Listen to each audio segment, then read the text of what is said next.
Soy Antonio Almeric, director general de la empresa del mismo nombre, y tenemos dos líneas de producción, una de clásico y otra de contemporáneo. Hacemos sobre todo iluminación decorativa. En el caso de la lámpara de pie, Tower, es una mesa con luz o una lámpara de lectura con mesa, como queramos decir.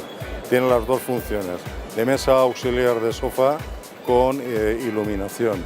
Luego tenemos un nuevo producto del estudio Mermelada. Es bastante innovador, está gustando mucho también. Tenemos la colección de los conos, que de momento presentamos nada más una lámpara de pie con dos luces y una lámpara de mesa con una luz. Tenemos la lámpara de mesa Alux, que es especialmente pensada para hoteles, para el mundo del contract, porque aúna tener una mesilla y con iluminación, y es estéticamente bonita y además un precio interesante.